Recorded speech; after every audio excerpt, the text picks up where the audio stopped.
Hanoi. I would say sunny Hanoi, but it's winter now, so it's really cold. I think it's 15 degrees Celsius. And I'm on my way to go have some breakfast, and I'm going to take you guys with me. I'm actually in Hanoi to redo my passport, so I thought I would come a few days early and explore a little bit. Here we go. So we're planning to go to this one really famous prison in Hanoi. We're actually walking past it right now.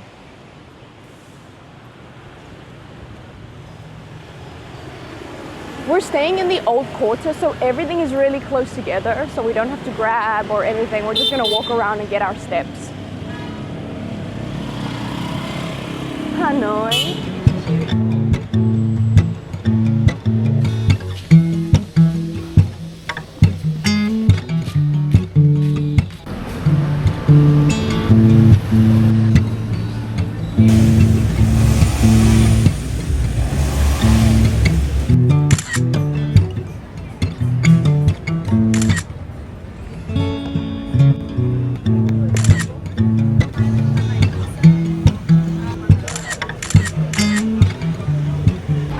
Ever since moving to Vietnam, I've become extremely fascinated by their history.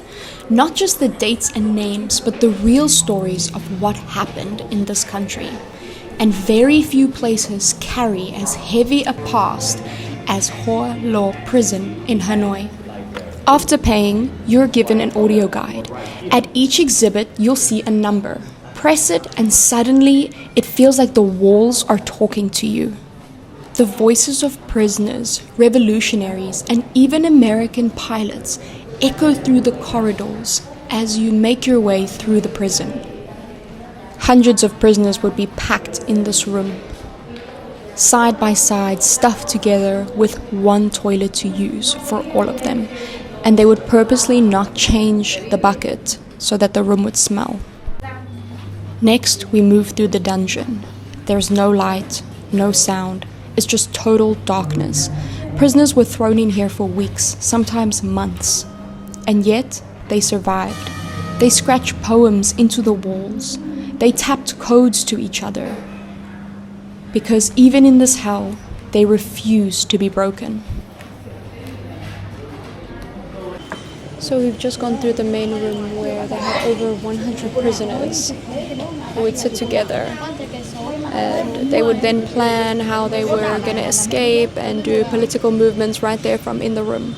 Then we moved into the dungeon, and that was crazy. The floor used to keep the prisoners so cold that they could not even sleep for several days. It would be so dark. They would literally just go to the toilet right there where they were sitting because they couldn't move. It was absolutely disgusting. And this tree that I'm looking at now is still here, and it was used by the prisoners to make medicine. They would crush the leaves, make medicine. So this is a very significant tree right here that I'm busy looking at. And now we're in the courtyard, and we're going to carry on and go through the rest of the prison.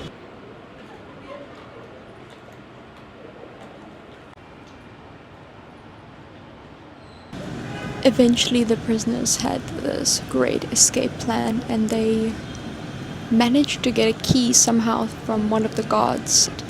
And they then used something to cut through the steel bars in order to get out. And they went through the sewage where there was so much feces. It was up to their cheeks. And over 100 Ho Lo political prisoners escaped through the sewers. In Camp J. I just can't imagine going through. Just can't imagine. It wasn't even 100 years ago. This isn't even 100 years ago.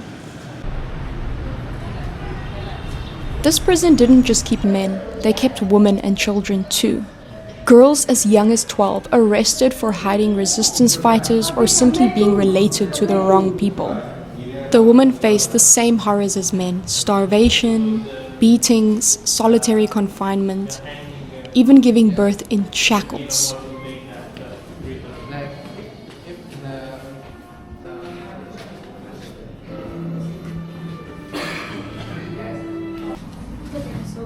Prisoners would be kept in these tiny cells close to the guillotine. They would be able to hear every execution, every blade drop.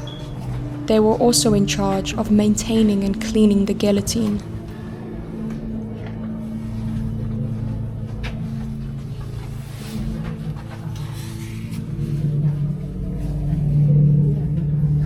The last person to be executed by guillotine was Nguyen Van Choi. He was 27 years old. He demanded to be turned around. He wanted to see the blade. Witnesses say that his last words were Viet Nam Mun Nam, which means long live Vietnam. After the prison was partly demolished, they built a shrine of remembrance in the 1990s. People often come to pray and leave letters or offerings such as fruit. Families of the prisoners also come here to pray and remember about their great resilience against the French.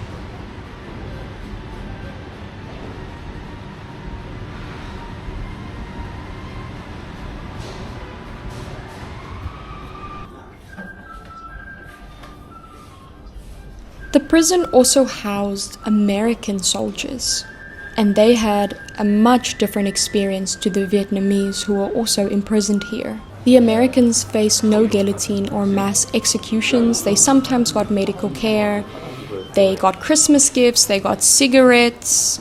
To be honest, I kind of just went through the American side very quickly because it kind of upset me how badly the Vietnamese were treated compared to Americans who were also supposedly enemies at this point.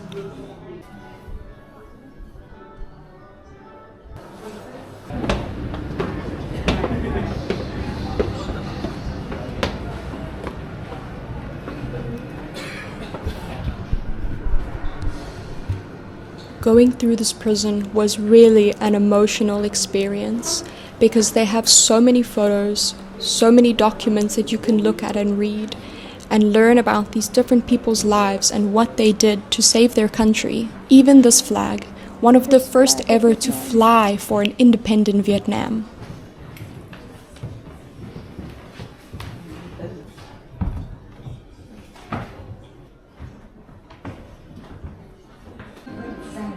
The room was full of these golden plaques, which had hundreds of names, with their ages, where they came from, and how long they were imprisoned for. We spent the next few hours trying to get in our 10,000 steps, and we went to buy some gifts and snacks for our friends back in Saigon. If you're enjoying my video so far, please consider subscribing as it means so much to me, and you can chat to me and ask me anything down in the comments. I would love to hear from you.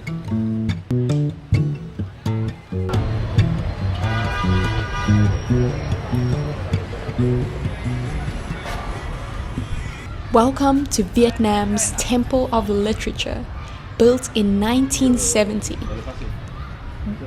This isn't just Hanoi's oldest school, it's the beating heart of a 1,000-year-old struggle to elevate knowledge over violence. For generations, scholars studied Confucian classics, poetry, and governance. Only the brightest were allowed in, and almost all were men. They trained to rule with wisdom, not swords.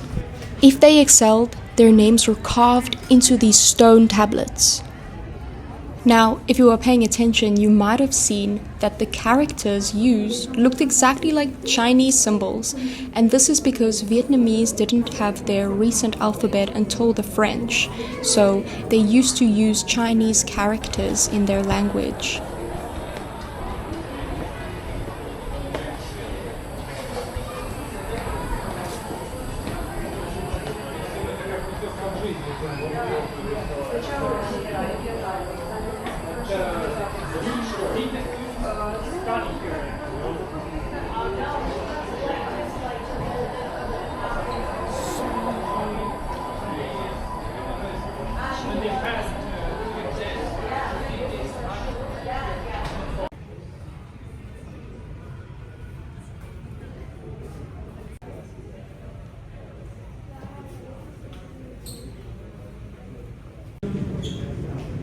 You're now looking at the shrine of Tu An An, Vietnam's most reserved teacher.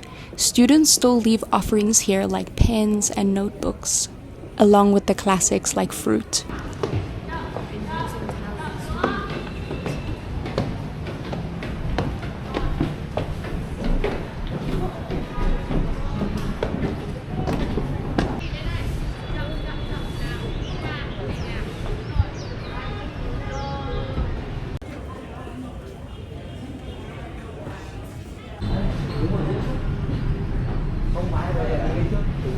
Yes, solid. Vietnam exports wood. They're a big wood exporter.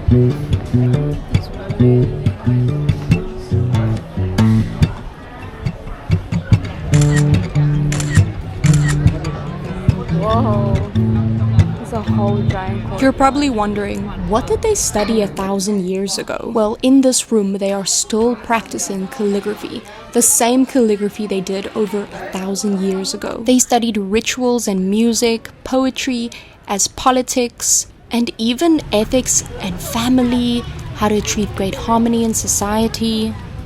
That was incredible. Okay, so it's day 2 in Hanoi and I had a freaking crazy morning. First, I had to go and find where the heck to get passport photos, and the 2 places I went to, no, they didn't do passport photos. So then I had to go to a different place and I booked a Grab. By 9:30 I was already running out of time. I messed up on the application 4 times, so I had to redo it 4 times. I got chatting to the lady working at the embassy and she recommended this pho place to me, so we're gonna go try it right now. Damn, I got it.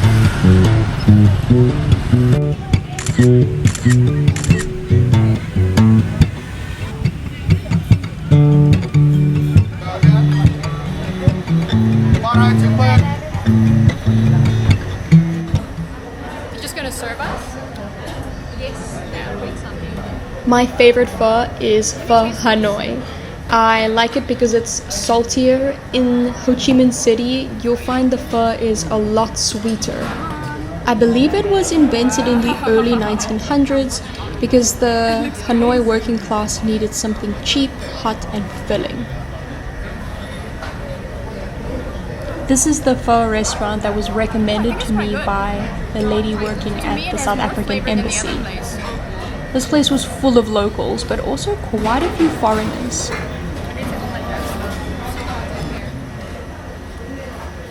It's getting closer to the end of our trip, so we're gonna go get some more steps in, have our dinner, and then head back to Ho Chi Minh City.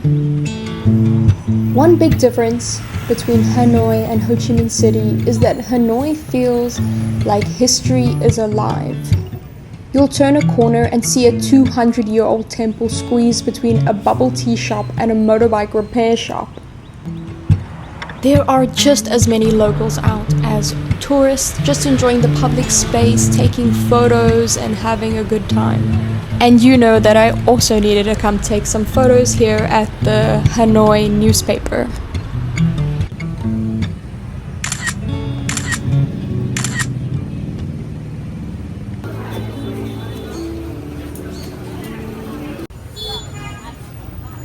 For our last meal, we are coming to have bún chả, which was the best bún chả I've ever had in my life.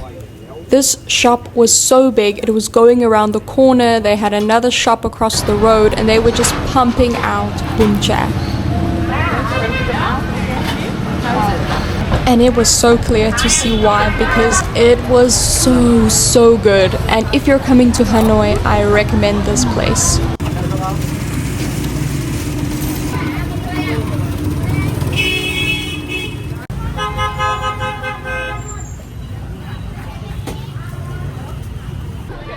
If you've made it this far, thank you. Truly. This video took me way longer to edit than I'd like to admit. I've really been struggling with motivation lately. But watching these videos again reminded me why I want to share these stories with you. If you enjoyed this video, hit subscribe. It means the world to me. and it'll really push me to make more. There's so much beauty here in the streets and the people and the history, and I want you to see it all. Until next time, come on.